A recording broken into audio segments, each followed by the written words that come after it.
بات ہے ایک جنگل کی، اور وہاں ایک کوا رہتا تھا۔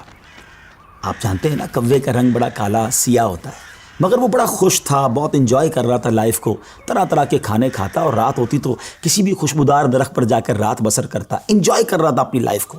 اچانک اس کی نظر ایک سفید کبوتر پر پڑی۔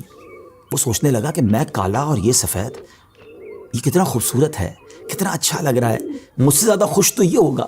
اب اسی خیال میں وہ پریشان رہنے لگا اور اسے رات کو نیند بھی نہ آئے۔ ایک دن وہ کبوتر کے پاس پہنچا اور کہا کہ تم کتنے خوش نصیب ہو، تمہارا رنگ سفید ہے اور میں تو کالا ہوں، تم سے زیادہ خوش تو کوئی نہیں ہوگا۔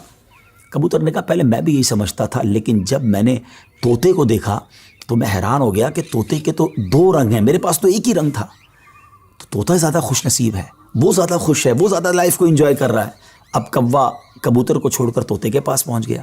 کہا طوطے تم تو زیادہ انجوائے کرتے ہوگے، کتنے خوش ہوگے کہ تمہارے پاس تو دو رنگ ہیں جسم پر، تمہاری باڈی بہت خوبصورت لگتی ہوگی۔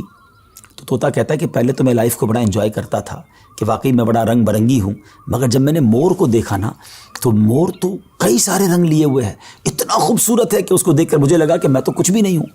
اب کوا اڑتے اڑتے پہنچ گیا مور کے پاس۔ مور چڑیا گھر کے ایک پنجرے میں موجود تھا۔ پہلے تو وہ انتظار کرتا رہا کیونکہ بہت سارے لوگ مور کو دیکھنے آئے تھے۔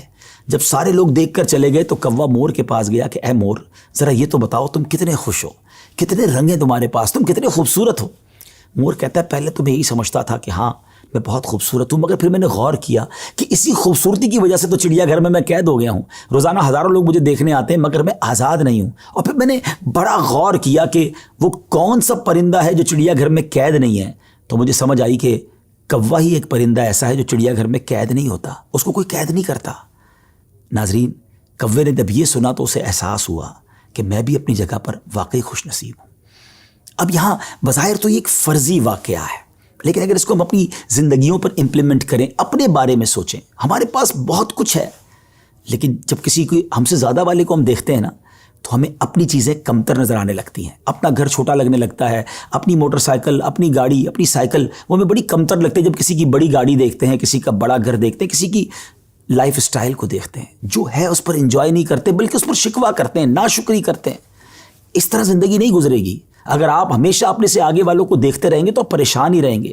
اگر آپ نے موازنہ کرنا ہی ہے، کمپیریزن کرنا ہی ہے، تو اپنے سے کمتر لوگوں کو دیکھیں نا۔ کئی لوگ بڑی مشکل زندگی گزار رہے ہیں، اللہ نے مجھے اور آپ کو بہت خوشحال رکھا ہے، جی ہاں اب بھی ہم لاکھوں کروڑوں سے اچھے ہیں، لیکن مسئلہ یہ کہ ہمیں تو آگے والوں کو دیکھ کر ڈیمورلائز ہونا ہوتا ہے۔ شکر ادا کیجئے، اور سبحان اللہ، میرے رب کا تو وعدہ بھی ہے نا قرآن میں، لَإِن شَكَرْتُمْ لَأَزِيدَنَّكُمْ، تم میرا شکر ادا کرو میں تمہیں اور دوں گا۔ تو جب آپ اللہ کا شکر ادا کر رہے ہوتے ہیں نا کہ یا اللہ تو نے مجھے کروڑوں سے اچھا بنایا، تو وہ اور عطا فرماتا ہے، آپ اور آگے بڑھتے ہیں۔ تو بہرحال یہ چھوٹی سی حکایت ہے، اللہ کرے اس سے سبق لیں، ناشکری چھوڑ دیں اور شکر ادا کرنے والے بن جائیں۔